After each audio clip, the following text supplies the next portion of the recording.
أعوذ بالله من الشيطان الرجيم. بسم الله الرحمن الرحيم. أَوَمَنْ كَانَ مَيْتًا فَأَحْيَيْنَاهُ وَجَعَلْنَا لَهُ نُورًا يَمْشِي بِهِ فِي النَّاسِ كَمَنْ مَثَلُهُ فِي الظُّلُمَاتِ لَيْسَ بِخَارِجٍ مِنْهَا كَذَلِكَ زُيِّنَ لِلْكَافِرِينَ مَا كَانُوا يَعْمَلُونَ وَكَذَلِكَ جَعَلْنَا فِي كُلِّ قَرْيَةٍ أَكَابِرَ مُجْرِمِيهَا لِيَمْكُرُوا فِيهَا وَمَا يَمْكُرُونَ إِلَّا بِأَنفُسِهِمْ وَمَا يَشْعُرُونَ وَإِذَا جَاءَتْهُمْ آيَةٌ قَالُوا لَن نُّؤْمِنَ حَتَّى نُؤْتَىٰ مِثْلَ مَا أُوتِيَ رُسُلُ اللَّهُ أَعْلَمُ حَيْثُ يَجْعَلُ رِسَالَتَهُ سَيُصِيبُ الَّذِينَ أَجْرَمُوا صَغَارٌ عِندَ اللَّهِ وَعَذَابٌ شَدِيدٌ بِمَا كَانُوا يَمْكُرُونَ فَمَن يُرِدِ اللَّهُ أَن يَهْدِيَهُ يَشْرَحْ صَدْرَهُ لِلْإِسْلَامِ وَمَن يُرِدْ أَن يُضِلَّهُ يَجْعَلْ صَدْرَهُ ضَيِّقًا حَرَجًا كَأَنَّمَا يَصَّعَّدُ فِي السَّمَاءِ كَذَلِكَ يَجْعَلُ اللَّهُ الرِّجْسَ عَلَى الَّذِينَ لَا يُؤْمِنُونَ وَهَذَا صِرَاطُ رَبِّكَ مُسْتَقِيمًا قَدْ فَصَّلْنَا الْآيَاتِ لِقَوْمٍ يَذَّكَّرُونَ لَهُمْ دَارُ السَّلَامِ عِندَ رَبِّهِمْ وَهُوَ وَلِيُّهُم بِمَا كَانُوا يَعْمَلُونَ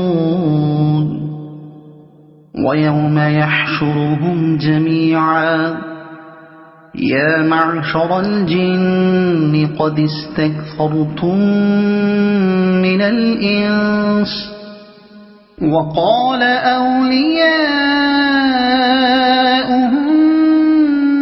مِّنَ الْإِنسِ رَبَّنَا اسْتَمْتَعَ بَعْضُنَا بِبَعْضٍ وَبَلَغْنَا أَجَلَنَا الَّذِي أَجَّلْتَ لَنَا قَالَ النَّارُ مَثْوَاكُمْ خَالِدِينَ فِيهَا إِلَّا مَا شَاءَ اللَّهُ إِنَّ رَبَّكَ حَكِيمٌ عَلِيمٌ وَكَذَلِكَ نُوَلِّي بَعْضَ الظَّالِمِينَ بَعْضًا بِمَا كَانُوا يَكْسِبُونَ صدق اللہ العظیم۔ سورہ انعام ترجمہ تفسیر 15واں رکوع۔ اللہ کے نام سے شروع جو بہت مہربان رحمت والا۔ اور کیا وہ کہ مردہ تھا ہم نے اسے زندہ کیا۔ مردوں سے کافر اور زندہ سے مومن مراد ہے، کیونکہ کفر دلوں کے لیے موت ہے اور ایمان زندگی، اور اس کے لیے ایک نور کر دیا۔ نور سے ایمان مراد ہے، جس کی بدولت آدمی کفر کی اندھیریوں سے چھٹکارا پاتا ہے۔ قتادہ کا قول ہے کہ نور سے اللہ کی کتاب یعنی قرآن مراد ہے، جس سے لوگوں میں چلاتا ہے، اور بینائی یعنی درشٹی حاصل کر کے سچائی کی راہ پہچان لیتا ہے۔ وہ اس جیسا ہو جائے گا جو اندھیریوں میں ہے۔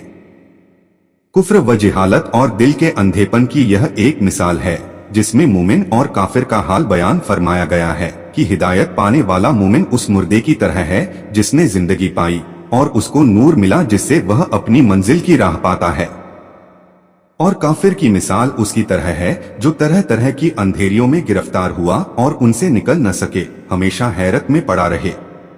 ये दोनों मिसालें हर मुमिन और काफिर के लिए आम हैं।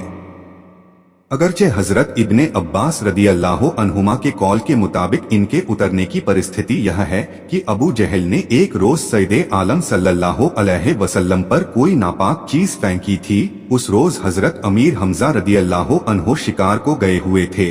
जिस वक्त वह हाथ में कमान लिए हुए शिकार से वापस आए तो उन्हें इस घटना की सूचना मिली। अगरचे वह अभी तक ईमान नहीं लाए थे, मगर यह खबर सुनकर उन्हें बहुत गुस्सा आया। वह अबू जहल पर चढ़ गए और उसको कमान से मारने लगे और अबू जहल आजिजी और खुशामद करने लगा और कहने लगा, अबू युअला, हजरत अमीर हमजा की कुन्नियत है, क्या आपने नहीं देखा कि मोहम्मद कैसा दीन लाए और उन्होंने हमारे मबूदों को बुरा कहा और हमारे बाप दादा की मुखालिफत की और हमें बेअक्ल बताया। इस पर हजरत अमीर हमजा ने फरमाया, तुम्हारे बराबर बदअक्ल कौन है कि अल्लाह को छोड़कर पत्थरों को पूजते हो। मैं गवाही देता हूं कि अल्लाह के सिवा कोई मबूद नहीं, और मैं गवाही देता हूं कि मोहम्मद मुस्तफा सल्लल्लाहु अलैहि वसल्लम अल्लाह के रसूल है। उसी वक्त हजरत अमीर हमजा इस्लाम ले आए। इस पर यह आयत उतरी तो हजरत अमीर हमजा का हाल उसके जैसा है जो मुर्दा था, ईमान न रखता था। अल्लाह ताला ने उसको जिंदा किया और अंदर का नूर अता किया। और अबू जहल का हाल यही है कि वह कुफ्र और जिहालत की तारीकी में गिरफ्तार रहे और उनसे निकलने वाला नहीं। यूं ही काफिरों की आंख में उनके कर्म भले कर दिए गए हैं। और इसी तरह हमने हर बस्ती में उसके मुजरिमों के सरगने सरदार किए कि उसमें दाव खेलें और तरह तरह के बहानों और धोखे और मक्कारी से लोगों को बहकाते और बातिल को रिवाज देने की कोशिश करते हैं। और दाव नहीं खेलते मगर अपनी जानों पर, और उन्हें समझ नहीं कि उसका वबाल उन्हीं पर पड़ता है। और जब उनके पास कोई निशानी आए तो कहते हैं हम कभी ईमान न लाएंगे जब तक हमें भी वैसा न मिले जैसा अल्लाह के रसूलों को मिला, यानी जब तक हमारे पास वही न आए और हमें नबी न बनाया जाए। वलीद बिन मुगीरा ने कहा था कि अगर नबुव्वत हक हो तो उसका ज्यादा हुकदार मैं हूँ, क्योंकि मेरी उम्र मोहम्मद से ज्यादा है और माल भी। इस पर यह आयत उतरी, अल्लाह खूब जानता है जहाँ अपनी रिसालत रखे, यानी अल्लाह जानता है कि नबुव्वत की योग्यता और इसका हक किसको है किसको नहीं। उम्र और माल से कोई नबुव्वत का हकदार नहीं हो सकता। ये नबुव्वत के तलबगार तो हसद, छलकपट, बदएहदी वगैरह बुरे कामों में गिरफ्तार हैं, ये कहा और नबुव्वत की महान उपाधि कहा। जल्द ही मुजरिमों को अल्लाह के यहाँ जिल्लत पहुँचेगी और सख्त अजाब, बदला उनके मकर मक्कारी का। और जिसे अल्लाह राह दिखाना चाहे उसका सीना इस्लाम के लिए खोल देता है, उसको ईमान की तौफीक देता है और उसके दिल में रोशनी पैदा करता है। और जिसे गुमराह करना चाहे उसका सीना तंग खुब रुका हुआ कर देता है कि उसमें इल्म और तौहीद और ईमान की दलीलों की गुंजाइश न हो, तो उसकी ऐसी हालत होती है कि जब उसका ईमान की दावत दी जाती है और इस्लाम की तरफ बुलाया जाता है तो वह उस पर भारी गुजरता है और उसको बहुत दुश्वार मालूम होता है, जैसे किसी की जबरदस्ती से आसमान पर चढ़ रहा है। अल्लाह यूं ही अजाब डालता है ईमान न लाने वालों को। और यह दीने इस्लाम तुम्हारे रब की सीधी राह है। हमने आयतें तफसील से बयान कर दी नसीहत वालों के लिए। उनके लिए सलामती का घर है अपने रब के यहाँ, और वह उनका मौला है, यह उनके कामों का फल है। और जिस दिन उन सब को उठाएगा और फरमाएगा, ऐ जिन के गिरोह तुमने बहुत आदमी घेर लिए, उनको बहकाया और अपने रास्ते पर ले गए। और उनके दोस्त आदमी अर्ज करेंगे, ऐ हमारे रब, हम में एक ने दूसरे से फायदा उठाया।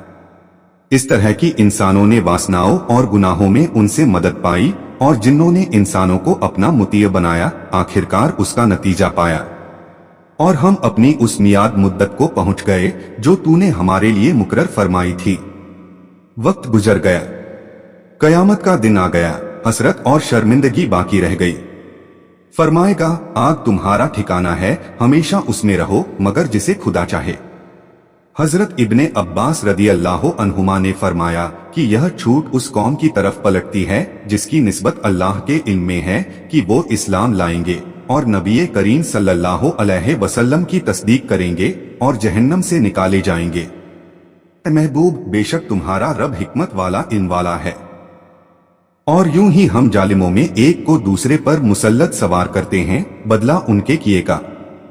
हजरत इब्ने अब्बास रदी अल्लाह अन्हुमा ने फरमाया कि अल्लाह जब किसी कौम की भलाई चाहता है तो अच्छों को उन पर मुसल्लत करता है, बुराई चाहता है तो बुरों को।